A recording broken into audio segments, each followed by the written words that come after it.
man, I'm glad to be back, man. How was your New Year's and how was your holidays? It was good, man. I was home for Christmas and then spent New Year's in San Antonio. Kept it pretty tame, so it was good. All right, all right. Yeah, man. Went to Jamaica, had a good recharge the batteries, and now I'm ready to go. I'm excited, man. Did you do anything exciting for New Year's? Man, I just grilled a steak and stayed home. Okay, okay. So, Kyle, let me introduce you guys. This is Kyle from the Tex Hawks podcast. And tonight, I want to talk about Rhett Lashlee. Now, me and you, we're in Arkansas, and I know that especially with high school Arkansas, who Rhett Lashlee was really good at, you know a lot about Rhett. So, Jess, what did you think? What was your instant reaction when you heard that Rhett Lashlee was going to be the new offensive coordinator for Miami? Well, before I start, I definitely want to be careful about any takes I might have because I certainly completely missed on all the great things that I had said about Enos. But I think that for the most part, he's definitely one of the up and coming guys in college football as an offensive coordinator. Of course, he spent most of his time with Gus, as you mentioned. Him and Gus, they were winning state championships at Shiloh Christian up in Springdale near the University of Arkansas back in the late '90s. And I remember as a kid just the numbers that they were putting up and the records they were breaking, not just in the state but nationally. So with him being with Gus so long, you're going to see, of course, a lot of that spread offense. You're going to have your H-backs and your XYZ receivers and all that. But the Gus Malzahn offenses that you see at Auburn now were definitely not at what he ran when he had become so popular with his offense and written the book and all that stuff. He's mostly a run-first guy now. But with Rhett, it's kind of a mixture of, and I think this is probably a credit to teaming up with Sonny Dykes, who's a Mike Leach disciple. You've got the air raid meets the spread. And, of course, those are two different offenses, but there's a lot of the same philosophies. And you look at what SMU was able to do this year. Now, I know in the Conference USA there's not a whole lot of defense that's played, but they were able to spread the ball around. I mean, they averaged 41 points a game, 500 yards of offense. I can't remember the running back's name, but I know he had around 1,300 yards, 23 touchdowns. And, of course, Shane Buechele comes in from Texas and passes for almost 4,000 yards. Just, I mean, an incredible – it reminds you a lot of what they were able to do with Guts when he was at Tulsa. And so I think that Rhett Lashlee is definitely one of those guys that he's going to figure out some of the things that Dan Enos wasn't able to figure out this year with the quarterback situation. And, of course, you got to start. I know one thing with Miami is they had a lot of problems on the offensive line, kind of like the Razorbacks did. Mm-hmm. So from the 4 or 5 games that I watched with Miami, I really think that it started with the offensive line. And, of course, you had the quarterback issues as well. But I think that that's something that Rhett Lashlee is going to immediately come in and fix. Enos definitely has the reputation of being a quarterback guru too. But I think that Rhett, again, is one of the up-and-coming guys in college football. And you might not see immediate results in the first year, but I definitely think that you're going to see better things than what y'all went through this year. Okay, and so, you know, he was in line to be the Arkansas offense, or he was talked about when Arkansas didn't have their offensive coordinator. You guys were talked about, maybe he could come to Arkansas.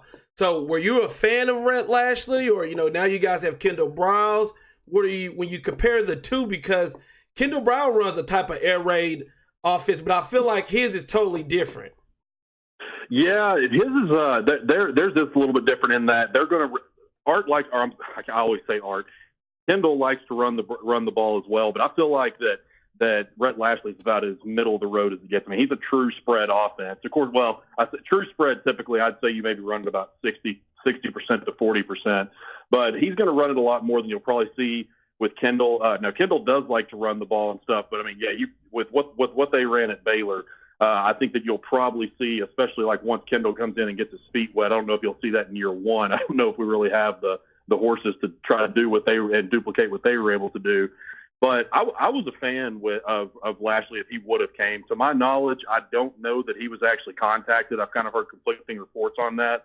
But these are two of the brightest minds. I mean, they're about the same age. Actually, I think they're exactly the same age.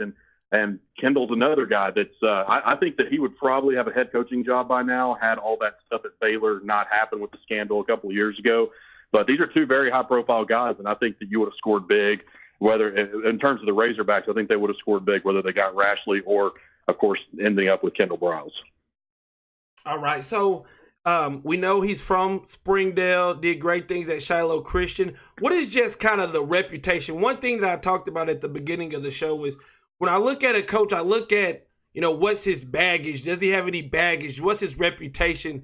What would you say his reputation in the state of Arkansas is? I know that's where, you mainly focus. So I kind of wanted to know that because he played high school, played college, actually played at Arkansas.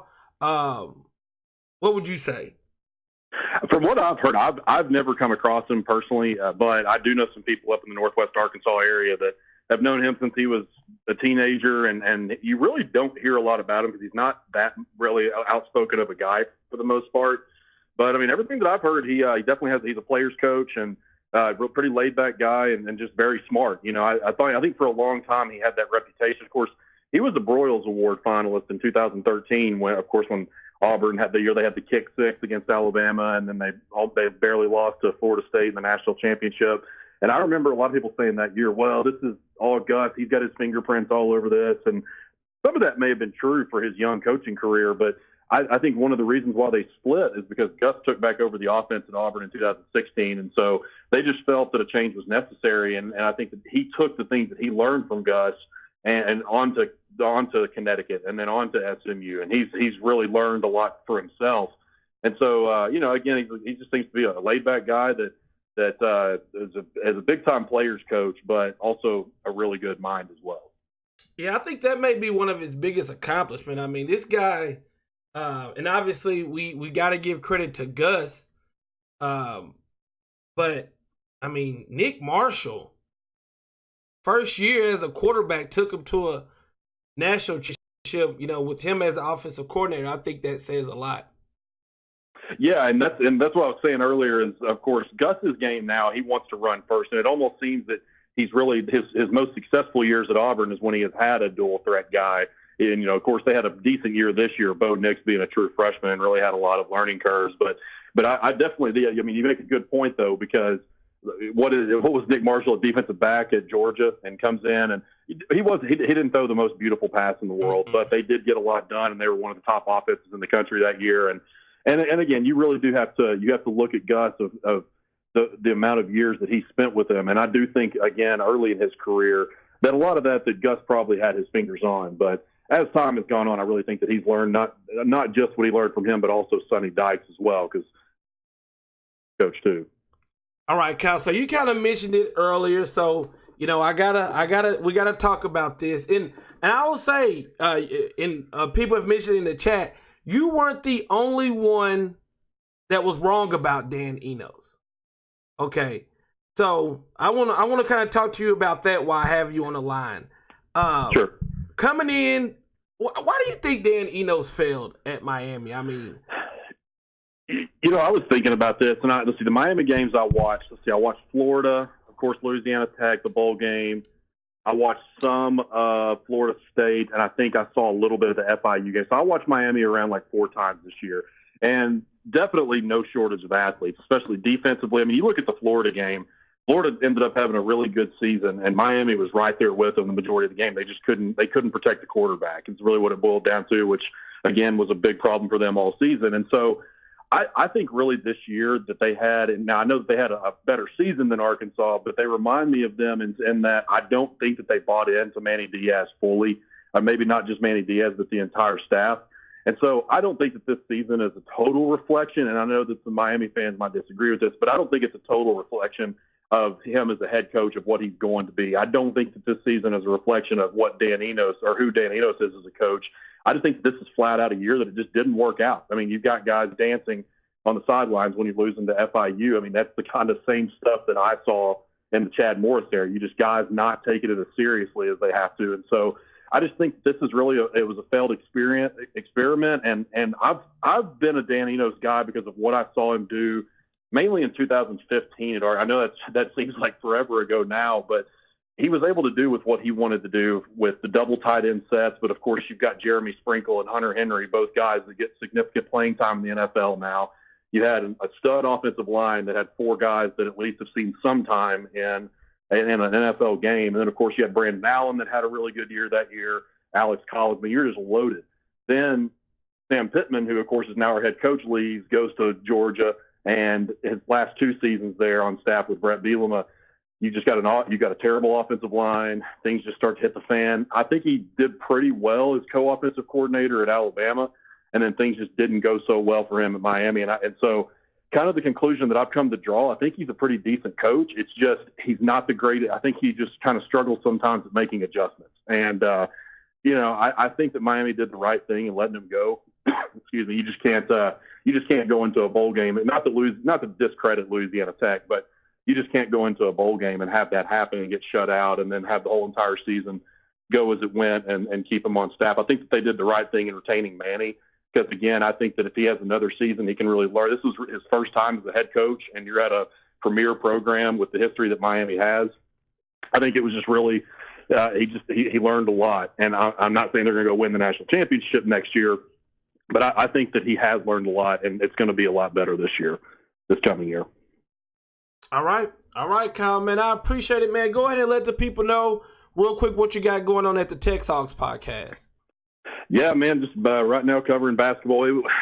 I did some stuff over the holidays, of course, with me being back and forth, going around Arkansas and then coming back to San Antonio was a little tough, but still very active on Twitter, and we're basically just covering some basketball right now. Got a really solid basketball team. Got a tough matchup on Wednesday night in LSU, so in Baton Rouge against them. So really excited about this season, of course, going into conference play. So at least Razorback fans have something to look forward to. All right, Kyle, I appreciate you, brother, and thank you for coming in, giving us some insight, your opinion on Rhett Lashlee and Dan Enos, brother. Yeah, always enjoy it, Grant. We'll talk soon. Yes, sir. Thank you. All right, that was my guy, Kyle, from the TexHawks podcast, giving us a little insight to, just some history on Rhett Lashlee, what people think about him in the States.